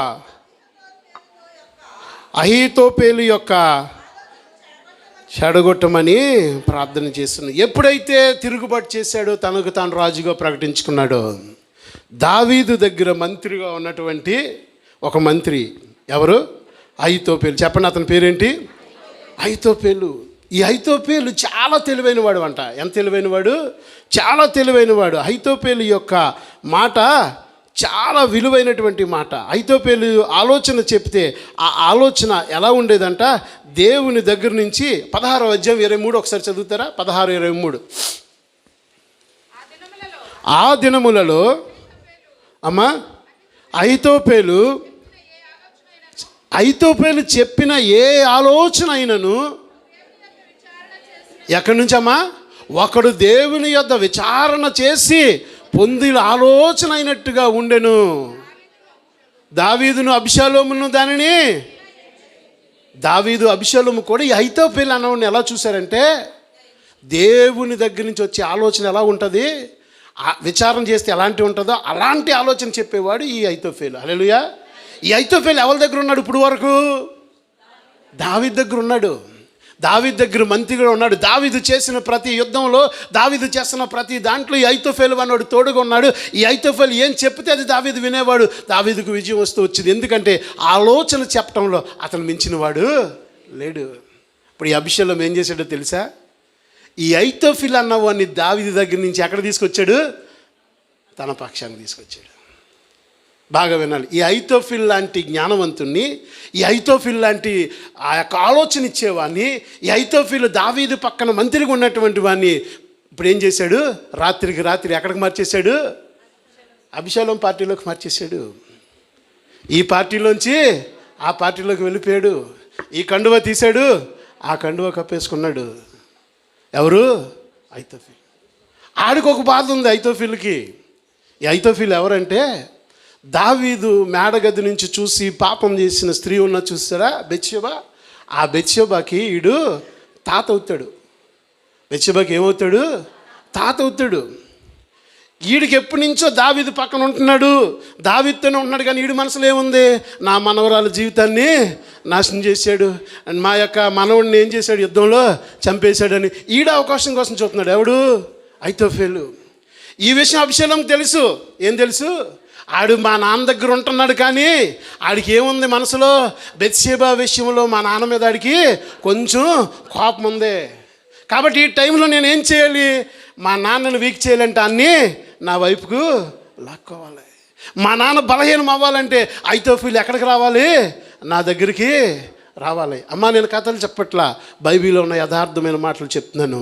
దావీదును బలహీనపరచడానికి దావీదు పక్కనున్న బలమైన ఆలోచనకర్త అయిన అహీతోఫెలుని తన వైపు లాక్కున్నది అబీషలోము ఆత్మ. ఈ రోజున అబీషలోము ఆత్మ నీ జీవితంలో ఏం చేస్తుందో చెప్పనా? అబీషలోము ఆత్మ నీ జీవితంలో ఏం చేస్తుందో చెప్పనా? నీ పక్కన ఎవరైతే నీకు బలముగా ఉంటారో, నీ పక్కన ఏ కుటుంబం అయితే నీకు బలంగా నిలబడుతుందో, ఏ స్నేహితుడైతే నీ పక్కన ఇగో ఈ పక్కన ఈమెతో ఉంటే వీళ్ళిద్దరూ ప్రాణ స్నేహితులు, ఈమె బలము ఆమెకి ఆమె బలమని నీ శత్రువు గ్రహిస్తాడో, అందులో ఒకరిని నీ పక్క నుంచి తన వైపు తిప్పుకుంటమే అబీషలోము యొక్క ఆత్మ. హల్లెలూయా. ఎవరైతే నీతో కూడా తిరుగుతున్నారో, ఎవరైతే నీకు బలమని చేకూరుస్తున్నారో, ఎవరైతే నీతో పాటు నీకు మంచి ఆలోచన చెబుతూ నీకు బలంగా ఉంటున్నారో, ఆ బలాన్ని బలహీనపరిచే ఆత్మ అబీషలోము ఆత్మ. ఈరోజున ఇలాంటి ఆత్మ కలిగిన వారు సంఘాల్లో జీవిస్తున్నారు. ఎవరైనా ఇద్దరు చక్కగా మాట్లాడుకుంటుంటే ఈవిడు కళ్ళు పన్ని అంటే ఆవిడ మీద ఎందుకు ఈ సహోదరి ఎంత క్లోజ్గా ఉన్నారు, ఎందుకు వాళ్ళిద్దరూ అంత సరదాగా మాట్లాడుకుంటున్నారు, ఎందుకు వాళ్ళిద్దరూ నవ్వుకుంటున్నారు, నిన్న ఈవిడింటికి ఆవిడ వెళ్ళి ఫోన్ చేసిందంట, నిన్న ఈవిడికి ఫోన్ చేసిందంట, రేపటి కల్లా ఆవిడ పక్క నుంచి ఈవిని ఏం చేయాలి? నేను దూరం చేసి నా పక్కకు రప్పించుకోవాలి. ఇది అబీషలోము ఆత్మ. This is the spirit of Absalom. ఎంతో బలమైన ఆలోచన చెప్తే అహీతోఫెలుని ఏం చేసింది? తన వైపు లాగేసుకుంది. అమ్మ, నేను ఏది చెప్పినా వాక్యంలోంచి మాత్రమే చెప్తాను, సొంతంగా నా మాటలు చెప్పను. ఈ అహీతోఫెలు అన్నవాడిని ఎవడు ఆకర్షించాడు? అబీషలోము ఆకర్షించాడు. ఈ దుర్మార్గుడు ఏమని సలహా ఇస్తున్నాడో తెలుసా? ఇప్పుడు నువ్వు రాజుగా అయ్యావని అందరూ నమ్మాలంటే కాదు, దీని ముందు ఒక మాట చెప్తా. ఎప్పుడైతే అహీతోఫెలు వెళ్ళి అబీషలోము దగ్గర చేరాడో దావీదుకి భయం వేసింది. దావీదు అన్నాడు, అమ్మో, ఈడెప్పుడైతే అబీషలోముతో చేరాడో మనం ఇంకెక్కడ ఉండకూడదు. ఆడ ఆలోచన చాలా పవర్ఫుల్. చెప్పులు కూడా వేసుకోకుండా, బాగా వినండి, చెప్పులు కూడా వేసుకోకుండా ఉన్న పలంగా లేచి పారిపోయాడు దావీదు తన సేవకులను తీసుకుని. ఎవరితోని? ఈ అబీషలోము అహీతోఫెలు ఎప్పుడైతే కలిశారో చెప్పులు కూడా వేసుకోకుండా ఏం చేశాడు? పారిపోయాడు. చదువుతారా? 15వ అధ్యాయం 30వ వచనం చదవండి, రాసుకోండి, లేకపోతే 15:30. ఎక్కుచు ఏడ్చుచు అమ్మా తల కప్పుకొని పాదరక్షలు లేకుండా కాళ్ళు నడకన వెళ్ళాడు. బాగా వినాలి. ఏం చేస్తున్నాడు దావీదు? ఏడ్చుచు తల కప్పుకొని పాదరక్షలు లేకుండా కాళ్ళు నడకన వెళ్ళిపోయాడు. ఈ అబీషలోము ఆత్మ ఏం చేస్తుందో తెలుసా? బాగా వినాలి అమ్మ. అబీషలోము ఆత్మ ఏం చేస్తుందో తెలుసా? తాను ఎవరైతే నీకు జన్మనిచ్చాడో ఆ తండ్రిని ఏడిపించే విధంగా ఈ అబీషలోము ఆత్మ ప్రవర్తిస్తుంది. ఏ రాజు అయితే తనకు జన్మనిచ్చాడో తన తండ్రిని ఏడిపించేటువంటి ఆత్మ అబీషలోము ఆత్మగా పనిచేస్తుంది. దావీదు ఎలాగెళ్తున్నాడు?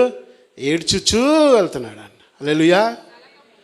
తల కప్పుకొని ఏడ్చుచు పాదరక్షలు లేకుండా వెళ్ళిపోతున్నాడు. ఈ అబీషలోము ఆత్మ ఎలాంటి ఆత్మ అంటే, నిన్నెవరైతే పైకి తీసుకొస్తారో, నిన్నెవరైతే ప్రేమిస్తారో, నీకు ఎవరైతే ఆశ్రమై ఉన్నారో వారిని ఏడిపించాలి అనేటువంటి భావాజలం కలిగిన ఆత్మ అబీషలోము ఆత్మ. హల్లెలూయా. ఈ రోజున చాలామంది కాపరులు విశ్వాసుల కోసం కన్నీరు కారుస్తున్నారు తెలుసా? నీ స్నేహితులు చాలామంది నువ్వు చేస్తున్న మాటలకు, నువ్వు చేస్తున్న చేష్టలకు ఇంట్లో కూర్చుని దుఃఖిస్తున్నారు తెలుసా? ఎన్నో సంవత్సరాలుగా కలిసి జీవించినటువంటి సహవాసం, ఎన్నో సంవత్సరాలుగా కలిసి బ్రతికినటువంటి ఆ స్నేహం మధ్యలోనికి దూరం చేస్తూ ఇదిగో కన్నీటితో ఏడిపించే స్థితికి ఈ దినాన్న ప్రజలు వెళ్ళిపోతున్నారు.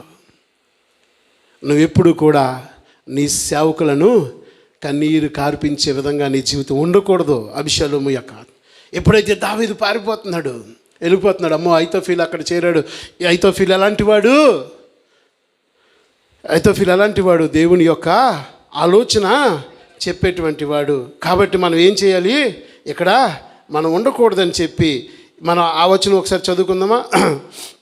ఇందాక చదివాం కదా 15వ అధ్యాయము.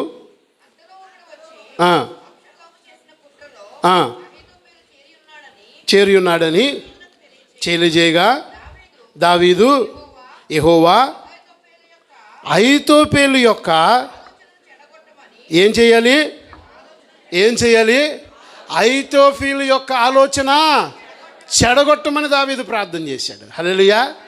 ఇది మీరు బాగా నేర్చుకోవాలి. హల్లెలూయా. మనం అబ్షాలోముని చంపే ప్రభువా అని దావీదు ప్రార్థన చేయలా. బాగా వినండి.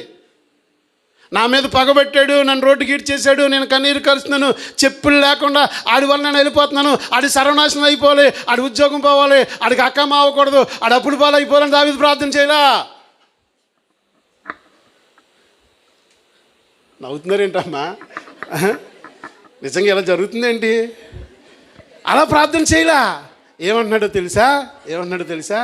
అహీతోపెలు యొక్క ఆలోచన మార్చు ప్రభు అని ప్రార్థన చేస్తున్నాడు దావీదు. ఇది మనం నేర్చుకోవాలి. ఈ ప్రార్థన మనకు కావాలి. ప్రియమైన దేవుని పిల్లలు, వాడు వచ్చాయి అభిషేలంతో అంటున్నాడు, అభిషేలమా నీకు ఒక మంచి సలహా చెప్తాను. ఏంటో తెలుసా?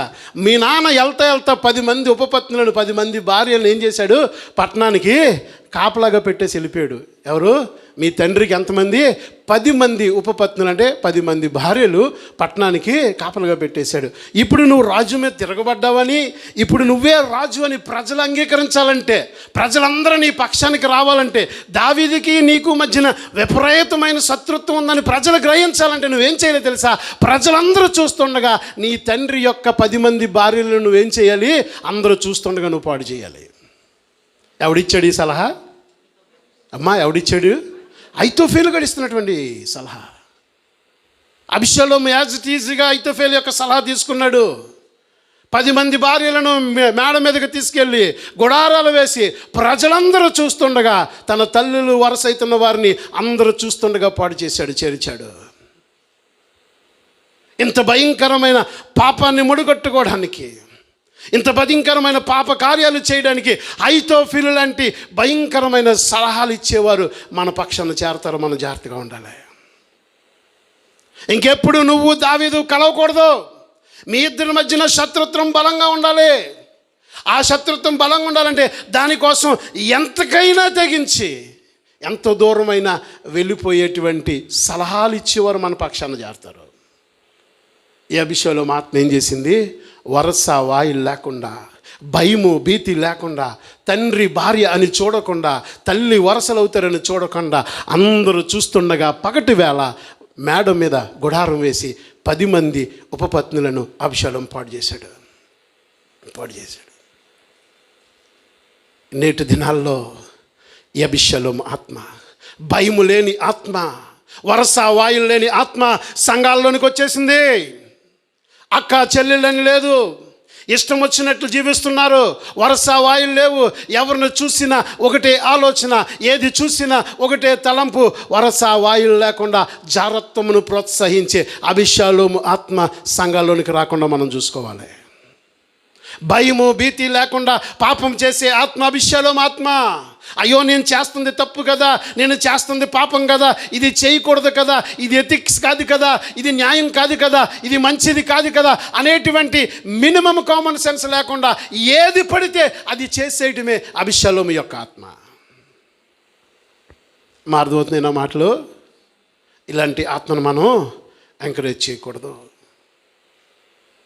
అహీతోపెలు యొక్క మాటలు విని చేసేసాడు. ఇప్పుడు అహీతోపెలు అంటున్నాడు, ఇప్పుడు మన తరుణం వచ్చింది, నువ్వేం చేస్తావో తెలుసా?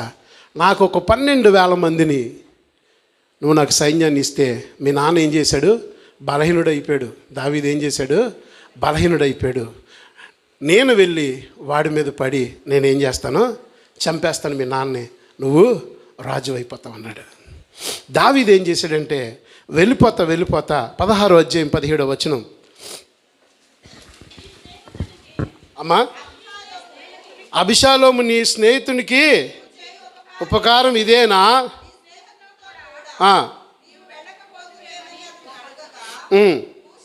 హూషై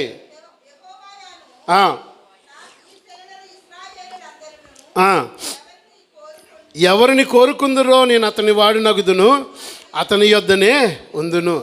ఆర్కీయుడైనటువంటి హోషే అని ఒక స్నేహితుడు ఉన్నారు. ఎవరు? 16వ వచనం అంటాడు చూడండి. ఆర్కీయుడైన హూషై. ఎవరు ఇతను? దావీదుకి స్నేహితుడు. బాగా వినాలి. ఎవరితను? దావీదుకి స్నేహితుడు. దావీదు అంటున్నాడు వెళ్ళిపోతా హూషై నువ్వేం చేస్తావో తెలుసా? నువ్వు వెళ్ళి అభిషేలంతో జాయిన్ అవ్వు. అదేంటి, నేను నీ స్నేహితుడిని, నువ్వు కష్టాల్లో ఉన్నావు, ఇప్పుడు నువ్వు ప్రాణభిక్ష పెట్టుకుని వెళ్ళిపోతున్నావు, నేను కూడా నీతో పాటు అరణ్యంలోనికి వచ్చేస్తాను, నేను కూడా నీతో పాటే ఉంటానంటే దావీదు అంటున్నాడు అలా కాదు. నువ్వేం చేస్తావు? నువ్వు వెళ్ళి అభిషేలం దగ్గర జాయిన్ అవ్వు.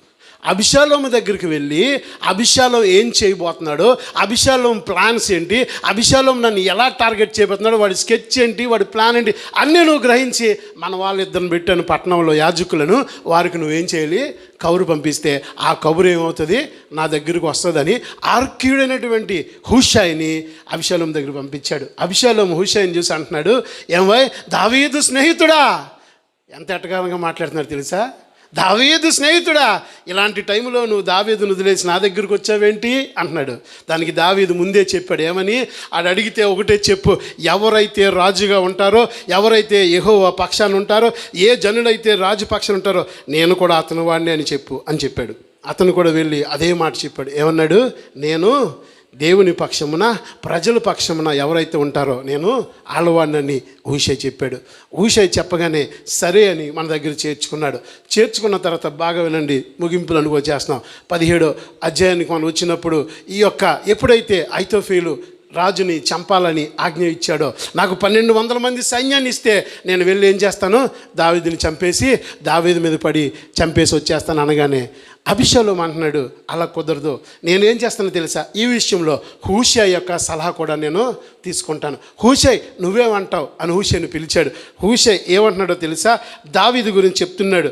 ఆ యొక్క 17వ అధ్యాయము మనం ఒకసారి 7వ వచనం ఒకసారి చదువుదాం. 17:7.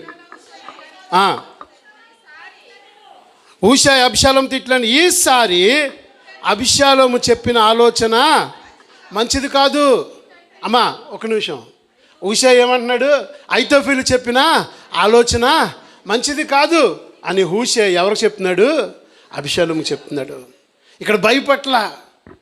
ఈ యొక్క హూషై ఎవరు? దావీదు యొక్క స్నేహితుడు. నీ స్నేహితుడు ఎలాగుండాలో తెలుసా? నీ శత్రువుకు భయపడకుండా, నీ మంచి కోరి అవసరమైతే ఎదుటి వారిని ఎదిరించవలసినటువంటి ధైర్యం కలిగిన వాడు నీకు స్నేహితుడై ఉండాలి. హల్లెలూయా. ఈ హూషై దావీదుకు ఎంత మంచి స్నేహితుడంటే, అహీతోఫెలు దగ్గరికి వెళ్ళి, అభిషాలోము దగ్గరికి వెళ్ళి వారు కుట్ర చేస్తుంటే వారి ముఖం మీద చెప్తున్నాడు, ఈసారికి ఆ యొక్క అహీతోఫెలు యొక్క ఆలోచన మంచిది కాదు. ఈ ధైర్యం నీకుందా? అహీతోఫెలు లాంటి, అభిషాలోము లాంటి ఆత్మ కలిగిన వ్యక్తులు నీ దగ్గరకు వచ్చి సంగమన గురించి, దైవజనుల గురించి, నీ గురించి, నీ స్నేహితుల గురించి చెడ్డగా మాట్లాడుతున్నప్పుడు నువ్వు మాట్లాడుతుంది తప్పు అని ఖండించగలిగిన ధైర్యం నీకుందా అని దేవుడు ఈరోజు మిమ్మల్ని అడుగుతున్నాడు. మనం ఏం చేస్తాం? వాళ్ళ దగ్గరికి వెళ్ళిపోయి వాళ్ళలో కలిసిపోయి వాళ్ళతో ఇకలికలు, వాళ్ళతో పక్కపక్కలు, అవునమ్మా నువ్వు చెప్పింది నిజమే, అవును నేను మొన్న కూడా అక్కడ చూశాను, ఆవిడ అలాంటిదే అని ఆవిడికి చెప్పిన దానికి నువ్వు రెండేసి ఇంకా నువ్వేం చేస్తావు? ఎక్కడుంది నీ స్నేహధర్మం, నీ నమ్మకత్వం?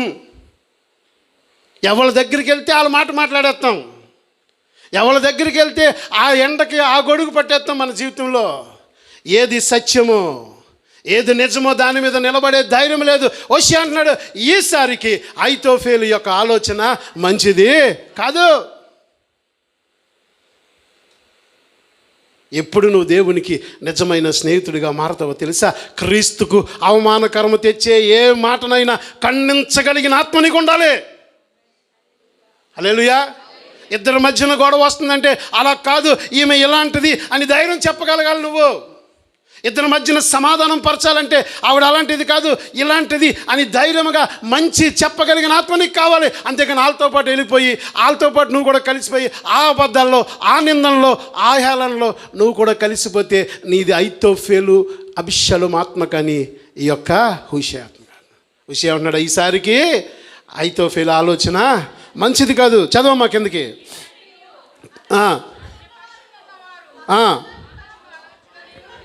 అమ్మ ఎవరో ఒకరు చదవాలి. నీ తండ్రియు అతని పక్షమున ఉన్నవారు ఎవరు? మహాబలాజ్యులు. ఎంత మంచి చెప్తున్నాడు. ఎవరి దగ్గర చెప్తున్నారు? ఏ అభిషాలోం అయితే దావీదుని చంపాలనుకుంటున్నాడు, ఏ అభిషాలోం అయితే వీళ్ళు కలిసి ఈ దావీదుని చంపి అతని స్థానంలో రాజ్యాలు అవ్వాలనుకుంటున్నారో అతని యొక్క బలాన్ని గురించి చెప్తున్నాడు. నువ్వు అనుకున్నట్టు దావీదు సామాన్యుడు కాదయ్యా. దావీదు ఎలాంటి వాడు? మహా బలాఢ్యుడు. చదువమ్మా. అడవిలో పిల్లలు పోగొట్టుకొనిన ఎలుగుబంటి వంటి వారే రేగిన మనసుతో ఉన్నారని నీకు తెలియను. మరియు నీ తండ్రి యుద్ధములందు ఎలాంటి వాడు? ప్రావీణుడు. అతడు జనులతో కూడా ఏం చేయడు? బస చేయడు. మరి ఏం చేస్తాడు? అతడు ఏదో ఒక గుడారంలో, ఒక గుహలోనో ఎందో మరి ఏ స్థలమందో దాగి ఇందును. కాబట్టి చూచి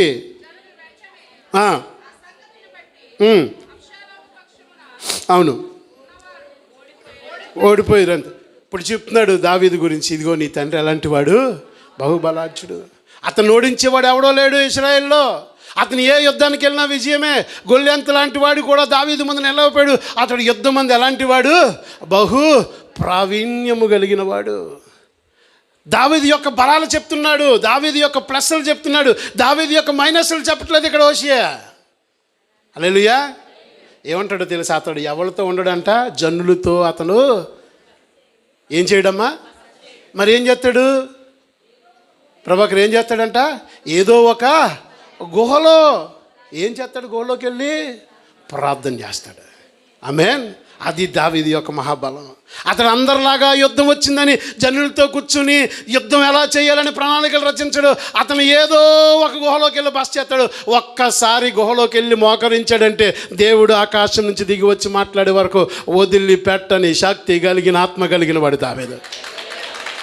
గాఢాంధకారపు లోయలో నేను సంచరించినాను, ఏ అపాయము నా యొద్దకు. అలాంటి అనుభవం నుంచి వచ్చాడు దావీదు.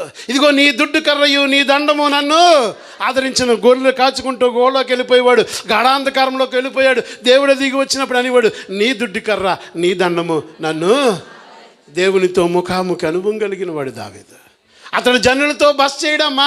శ్రమ వచ్చిందని, కష్టం వచ్చిందని, యుద్ధం వచ్చిందని జనులతో వెళ్ళి బస చేసేవాడు కాదు దావీదు. ప్రజలందరినీ పోగేసుకుని మీటింగులు పెట్టేవాడు కాదు దావీదు. అందరి దగ్గరికి వెళ్ళి తన ఏడుపు వినిపించుకునేవాడు కాదు దావీదు. దావీదు ఏం చేస్తాడో తెలుసా? ఏదో ఒక గుహలోనికి వెళ్ళిపోతాడు. హల్లెలూయా. ఆ గుహలోకి వెళ్ళి ఒక్కసారి ప్రార్థన చేస్తే ఏమవుతుంది? దేవుడే దిగి వచ్చి కార్యం చేస్తాడు. 17వ అధ్యాయం 14వ వచనం ఒకసారి చదువుదాం.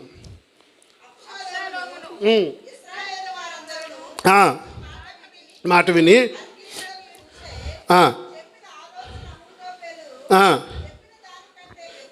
యుక్తమని నొప్పుకొనిరి. ఏలయనగా బాగా చెప్పండి. యెహోవా అబిషాలోము మీదకి ఉపద్రవం రప్పించి ఐతోపేలు చెప్పిన యుక్తిగల ఆలోచనను వ్యర్థము చేయు నిశ్చయించి. ఎవరు నిశ్చయించారు ఇది? అందరూ చెప్పాలి మాట. ఏలయనగా యెహోవా అబిషాలోము మీదకి ఉపద్రవం రప్పించి గలుందుకై ఐతోపేలు చెప్పిన యుక్తిగల ఆలోచన వ్యర్థము చేయ నిశ్చయించునేను. దావీదు ఏమని ప్రార్థన చేశాడు? ఐతోపేలు యొక్క ఆలోచన జరగకూడదు ప్రభువా, వ్యర్థం అవ్వాలని ప్రార్థన చేశాడు. చేశాడా లేదా? ఇప్పుడు ఇక్కడ ఏం రాయబడి ఉంది? యెహోవా ఐతోఫేలు యొక్క ఆలోచన వ్యర్థం చేశాడు, అబిషాలోమును శిక్షించడం కొరకు ఏమంటున్నాడు? చాలా క్లియర్గా రాశాడు. అబిషాలోము మీదకి ఉపద్రవమును రప్పింపగలదందుకై ఐతోఫేలు చెప్పిన ఆలోచన వ్యర్థం కాలేదు. క్లోజ్ చేసేస్తున్నాను 2 నిమిషాల్లో. ఐతోఫేలు యొక్క ఆలోచన ఇక్కడ ఏమైంది? రిజెక్ట్ అయింది. ఐతోఫేలు ఆలోచన రిజెక్ట్ అయింది. ఇక్కడ ఎవరు ఆలోచన తీసుకున్నారు? హూషై యొక్క ఆలోచన తీసుకున్నాడు. ఐతోఫేలు వాడు ఏం చేశాడో చెప్తున్నాను చూడండి. ఈ ఐతోఫేలు వాడి యొక్క ఆలోచన వినలేదని, ఐతోఫేలు చెప్పినటువంటి మాట అబిషాలోమును తిరస్కరించాడని ఇది గాడిద కట్టించుకుని ఆడు ఊరికి వెళ్ళిపోతాడు. ఎక్కడికి వెళ్ళిపోతాడు? ఆడు ఊరు వెళ్ళిపోతాడు. ఊరు వెళ్ళిపోయి ఆడు ఇంటి తలుపులు తెరుస్తాడు. తెలిసి ఇంట్లోనికి వెళ్ళి, బాగా నాకు ఆ రెఫరెన్స్లు చెప్పే సమయం లేదు, ఇంటికి వెళ్ళి ఆ ఇల్లంతా శుభ్రం చేసుకుంటాడు. మీరు రెఫరెన్స్ కావాలితే మీకు రాసుకోండి, నేను తర్వాత ఇస్తాను. 17:23 వచనం, 17:23. ఇంటికి వెళ్తాడు. బాగా వినండి. ఇంటికి వెళ్ళి తన ఇల్లంతా శుభ్రం చేసుకుని అంట ఒక ఉరితాడు తీసుకుని ఉరేసుకుని ఐతోఫేలు చచ్చిపోతాడు. దేనికి చచ్చిపోయాడు? అది మాట వినలేదని. నాకు తెలిసి బైబిల్ గ్రంథంలో రికార్డ్ అయిన మొట్టమొదటి ఆత్మహత్య ఇదే. అప్పుడు వరకు ఎవడో ఆత్మహత్య చేసుకుని ఉన్నాడు భూమి మీద నాకు తెలిసి. ఊరేసుకుని చచ్చిపోయాడంట. ఎందుకు? నేను చెప్పిన సలహా వినలేదు కాబట్టి, నేను చెప్పిన మాట వినలేదు కాబట్టి ఇంకా నేను బతకటం ఎందుకని ఇంటికి వెళ్ళి మళ్ళీ ఆడి చూడండి, ఆడి స్ట్రాటజీ ఇల్లంతా చక్కబెట్టుకున్నాడు. చచ్చిపోయే ముందు ఇల్లు చక్కబెట్టుకుంటాం ఎందుకు? ఇల్లంతా చక్కబెట్టుకుని ఉరితాడు తెచ్చుకుని ఉరేసుకుని చచ్చిపోయాడు. చాలామందికి ఈగో ఉంటుంది. నా మాట వినకపోతే అవసరం చచ్చిపోతారు వాళ్ళు. నా మాట విని తీరాలి. ఈ ఐతోఫీల్ మనస్తత్వం గురించి చెప్తున్నాను. ఇలాంటి వాడు ప్రపంచం నేను ఎక్కడ చూడాలి. ఆడి ఆలోచన ఎనలేనందుకు ఆడు ఇంటికి వెళ్ళి ఉరేసి చచ్చిపోయాడండి. ఆడి మైండ్ సెట్ చూడండి అలాంటిదో. ఇంటికి వెళ్ళి చచ్చిపోయాడు. అబీషాలోము యుద్ధానికి వెళ్ళాడు. యెహోవా అబీషాలోము యొక్క మరణాన్ని రచించాడు, ఉగ్రతను రచించాడు. అడవిలోనికి వెళ్ళారు, అందరూ చిక్కుపోతున్నారు. అబీషాలోముకి మంచి జుట్టు ఉంది. ఏం జుట్టు ఉంది? ఇందాక మనం చదువుకున్నాం కదా, అందమైన జుట్టు ఉంది. ఏటేటా కత్తిరిస్తుంటే 2 కిలోల జుట్టు వచ్చేస్తుంది. గాడిద మీద వెళ్ళిపోతున్నాడు, చెట్టు ఎక్కేశాడు. ఆ గాడిద వెళ్తుంది. ఈ మస్తకి వృక్షానికి ఈ జుట్టు ఏమైపోయింది? చిక్కుపోయింది. చిక్కుపోయిన తర్వాత ఆ ఏలబడిపోతున్నాడు ఆకాశానికి భూమికి మధ్యలో. ఒకడు పరిగెట్టుకుంటూ వచ్చాడు యావాబు దగ్గరికి. యావాబు ఇదిగో అబీషాలోము అడవిలో మస్తకి వృక్షానికి ఏలబడుతున్నాడు. ఆడికి అందమైన జుట్టు ఉందే, ఆ అందమైన జుట్టు ఆ చెట్టులో చిక్కుకుపోయింది. ఆ చెట్టు మీద ఏలబడ్డాడు. అనగానే నువ్వు చూస్తే ఎందుకు వచ్చారో వెళ్ళి చంపపోయావని చెప్పి గబగబా 3 బాణాలు తీసుకున్నాడు. వచ్చాడు, యోవాబు బాణాన్ని ఎక్కుపెట్టాడు, సీదా గుండెలో కొట్టాడు. అబీషాలోము చనిపోయాడు. The end of Absalom. అబీషాలోము చచ్చిపోయాడు. ఏదైతే తనకు అందం అనుకున్నాడో, ఏ జుట్టు అయితే తనకి ఐశ్వర్యం అనుకున్నాడో, ఏదైతే తనకి ప్లస్ అనుకున్నాడో అదే తన మరణానికి కారణమైంది. ఆ జుట్టే తన మరణానికి కారణమైంది. ఆ కంచరగాడిని వెళ్తాం, ఆ జుట్టు దానికి క్లోజ్ అయిపోతాంతో ఇది అయిపోయింది. 18వ అధ్యాయం 5వ వచనం. అప్పుడు రాజు యోవాబును అబీషైని పిలిచి, నా నిమిత్తమై యవ్వనుడైనా ఏమనమ్మా అబీషాలోమును దయ చూపించను అన్నాడు. దావీదు మనసు చూడండి, తన సైన్యాధిపతి పిలిచి అంటున్నాడు, నా కోసం ఏం చేస్తారు మీరు? అబీషాలోమును మాత్రం చంపకండి రా, అని వదిలేయండి. ఆడు యవనస్తుడు, ఆడు చిన్నపిల్లడు, ఆడికి ఏం తెలియదు, అని క్షమించండి అంటున్నాడు. ఎవరు? దావీదు. 18వ అధ్యాయం 29వ వచనం. రాజు ఏమంటున్నాడు? ఏమంటున్నాడు? బాలుడగా అబీషాలోము ఇందాకేమన్నాడు? ఆడు యవనస్తుడు అన్నీ విడిచిపెట్ట. తండ్రి మనసు గురించి చెప్తున్నా. ఇప్పుడు ఏమన్నాడు తెలుసా? అయ్యా ఆడి చిన్నపిల్లడు రాడు. ఎవడు? ఆడి చిన్నపిల్లడా? 10 మంది నీ భార్యలను పాడు చేస్తున్నాడు, నిన్ను చంపాలనుకున్నవాడు, నీ మీద తిరుగుబాటు చేసినాడు, నీ మీద నిన్నే చెప్పులు లేకుండా నిన్ను నడిపించి రోడ్డు మీదకి తీసుకొచ్చినాడు. ఎంత హాని దావీదుకి అబీషాలోము చేస్తే దావీదు నోటి నుంచి అబీషాలోముకి వస్తున్న మాట ఏంటో తెలుసా? బాలుడైనా అబీషాలోము క్షేమంగా ఉన్నాడా? ఏమైంది నా కొడుక్కి? ఆడు బాలుడు రా, చిన్నపిల్లడు రా.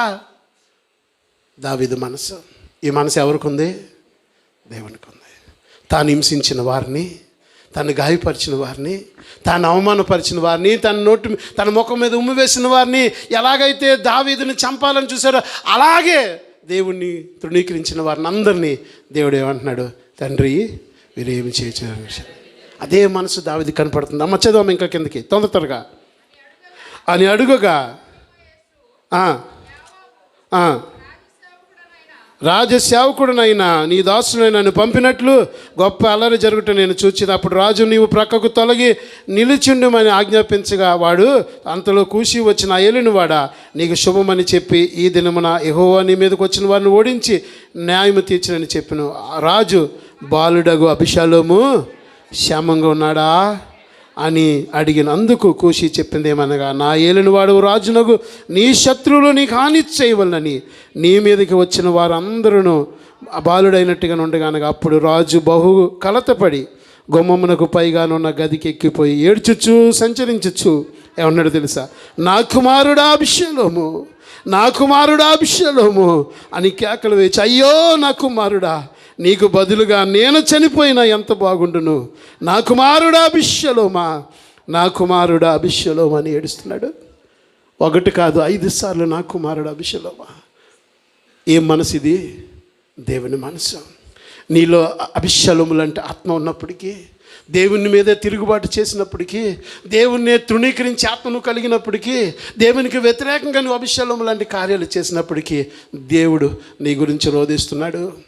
నా కుమారుడు అభిషలోమా, నా బాలుడయ్యాడు, చిన్నపిల్లడయ్యా, ఆడు చచ్చిపోయాడా, 5 సార్లు అంగలార్చాడు, పైకి కిందకి తిరుగుతున్నాడు దావీదు అంటున్నాడు, నా కుమారుడా అభిషలోమా, నా కుమారుడు అభిషలోమా.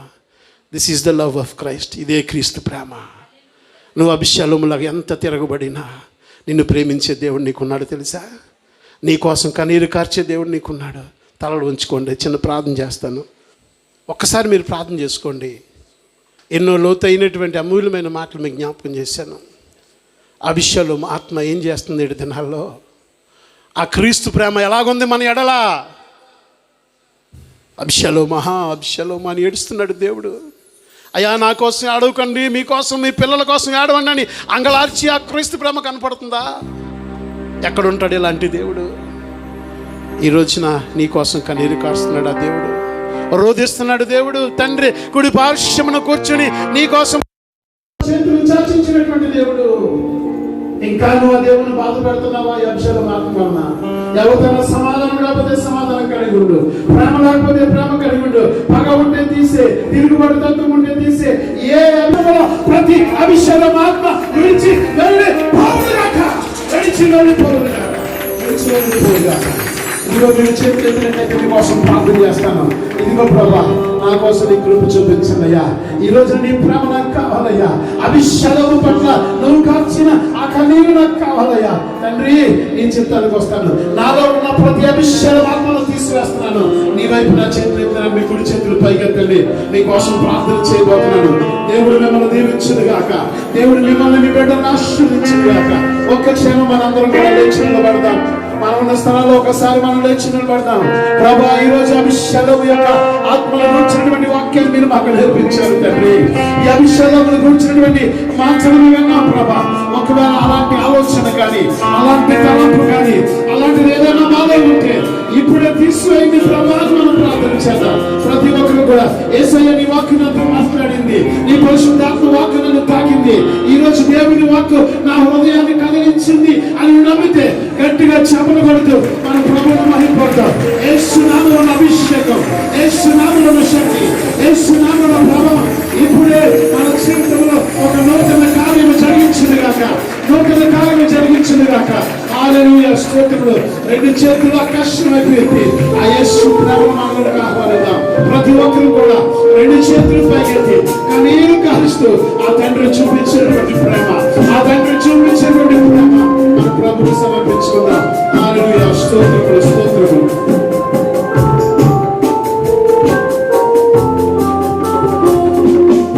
ఇదిగో దేవా నా జీవితం, ఆపాదమస్తకం నీకంకితం.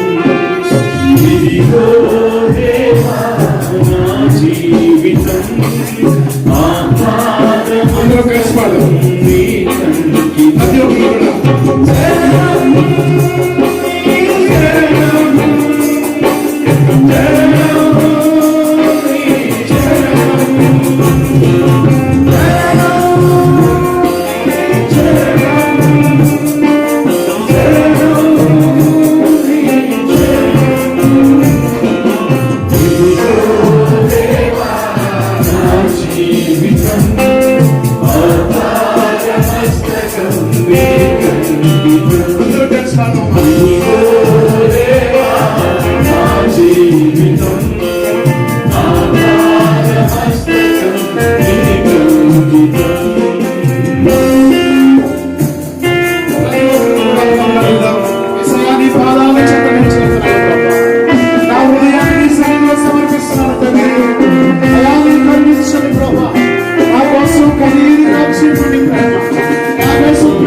నా జీవితాన్ని నీ పాదాల దగ్గర సమర్పిస్తాను.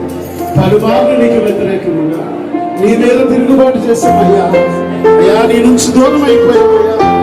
అయ్యా నీ సన్నిధి నుంచి దూరం అయిపోయాం. మాకు తెలియకనే అభిషేకం లాంటి ఆత్మ మాలోనికి ప్రవేశించిందేమో.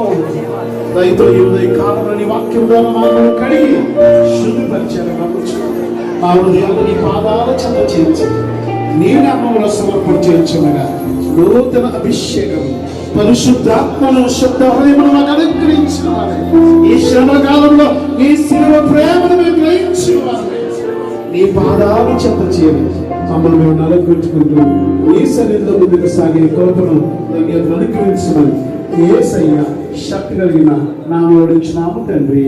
ఆమేన్.